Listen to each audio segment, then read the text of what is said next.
Hi guys! Welcome back to my channel. So, it's been, ilang ba? It's been 2 months since I've uploaded a video. Actually, hindi naman 2 months. Kaka-upload ko lang kasi today. Pero 2 months ako hindi nag-upload ng video. Kaya parang hindi na rin ako masyadong sanay magsalita sa harap ng camera. But I'm back and I hope I will be consistent. So, sorry if hawak-hawak ko to. If you can see from the title, this is our real versus fake, real techniques, miracle complexion sponge review. And yun, pinag-compare ko lang naman basically yung fake versus real. And yun, sobrang tagal ko nang hinag video. Nagpabangs na ako, nagpagupit na ako ng buhok. So I hope you like it. And yan, let's get on to the video. To the review pala. Okay, game, let's start. So, itong real techniques na to ay nabili ko from London sa Boots. So, yun yung parang Mercury Drugstore Watsons nila. So, I can really tell na original to. I think I bought this for 5 pounds. And 1 pound is 60 pesos. So, mga 300. And then, this one naman is from Green Hills Fish. Nabili ko na 100 pesos. So, I can really tell na fake siya. Pero, I'm gonna do a comparison kung talagang parehas ba sila ng quality. Kasi, marami nagsasabi na kahit fake daw ang real techniques ay maganda pa rin daw ang quality. So, gawin na muna natin. So, itong real unahin natin yung original. So, itong original comes in this packaging. So, ayan siya. And then, yun lang. Real by sa amin, techniques base. And ito yung sa likod. So, simple lang din siya. Medyo similar din nung sa isa. Pero mas malaki itong isa. So, yun. And pansin ko, mas darker yung color nung fake kesa dun sa original. So, let's start with the original. I'm gonna do, I'm gonna put on foundation using these two dito sa half ng face ko, parehas. So, let's start with this one. And, yun, compare ko na nga sila parehas. Parang mas malambot to kaysa dito. Actually, parang same lang. Ito sila. Ito yung itsura din. Sana hindi ako malito. So, I'm gonna take the original one first. I'm gonna damp it muna. Meron ako water dito. So, sabi kasi, ang mga beauty sponges daw ay dinadamp muna. So, parang ko pa itong hindi nagagamit.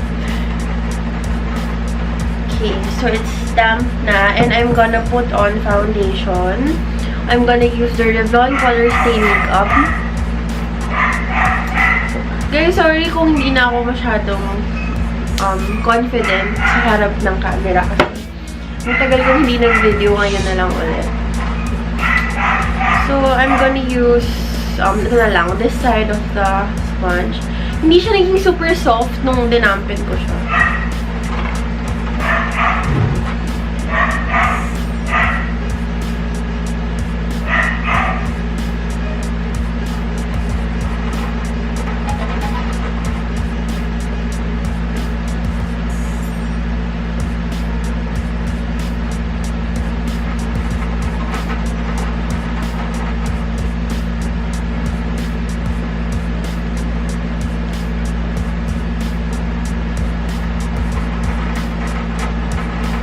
Pero ang sarap niyang gamitin.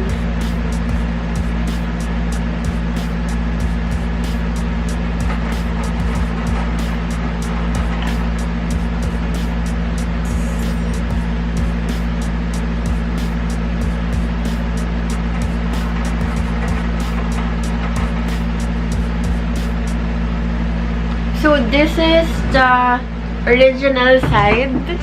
And then, gagamitin ko na yung isa. So, itong original, ang sarap niya gamitin. Parang super nagbabounce lang siya sa face. Ang sarap niyang ilagay. And then, okay, tatry ko na yung isa. Yung nabili ko from Green Hills.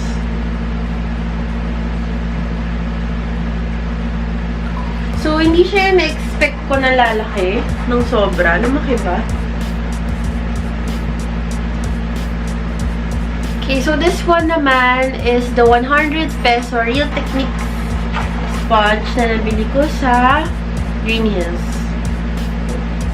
Lalagay ko naman siya sa left side ng face ko.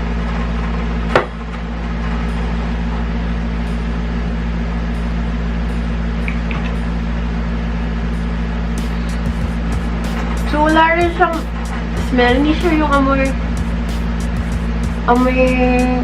alam mo yun, yung mga amoy ng sponge.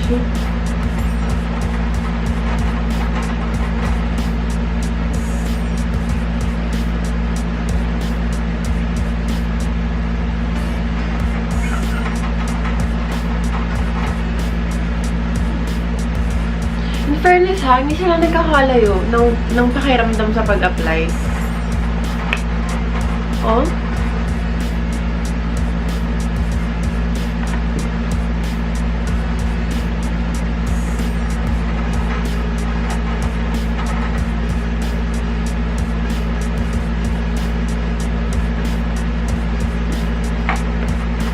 So, ayan,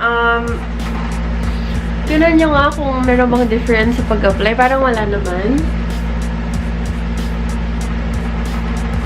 In fairness, ang ganda niya, pero parang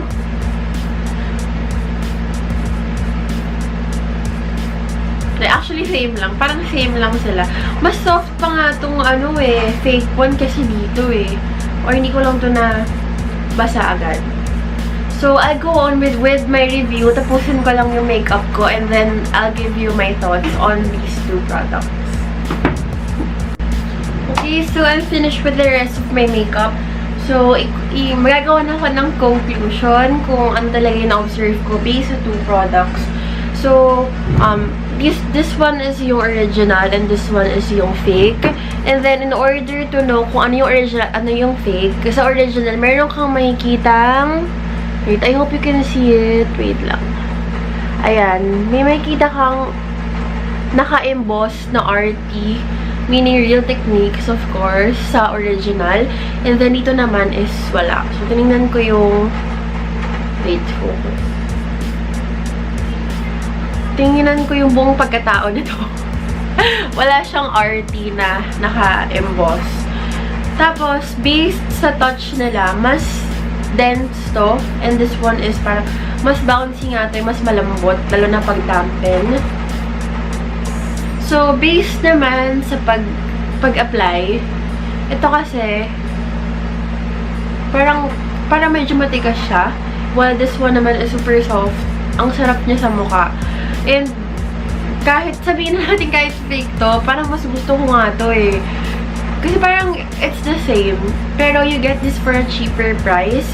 And this one naman, okay lang din siya. Okay naman sila parehas. Pero, kung bibili lang din ako, mas pipiliin ko na to. Itong mura. Kasi, sa sponge, you have to change this every time. So, kung same lang pala naman yung quality nila sa original, I'd rather choose the cheaper version which delivers the same results. Kasi, para makatipid din ako, diba? And ang sarap na sa mukha. Pag kina-compare ko sila, ang lambot niya, ang sarap niyang gamitin. Tapos, with regards naman to the packaging, para lang alam nyo if original mo o hindi yung nabili nyo, with the original packaging, it's a smaller version. So, ito yung packaging niya. Pinakita ko na to kanina, pero elaborate ko lang ulit na maliit lang yung packaging niya. So, mga ganyan lang siya. And then, the other one would be, is parang ganito.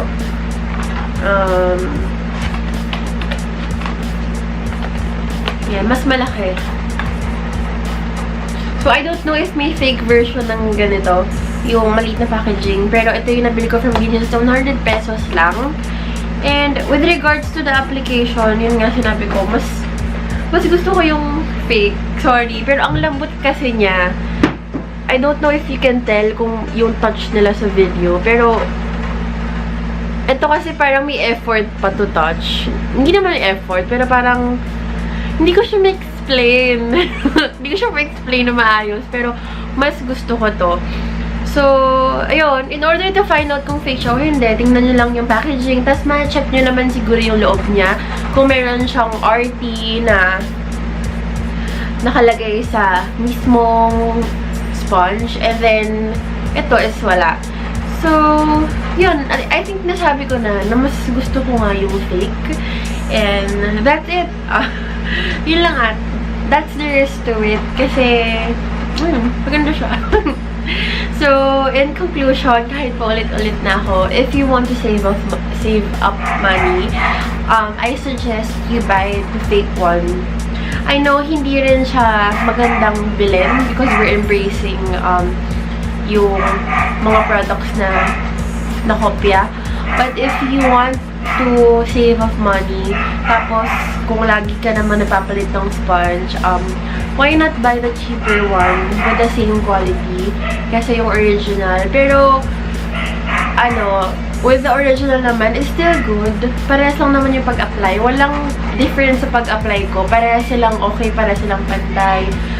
Parehas nilang na-bring out yung ganda ng foundation.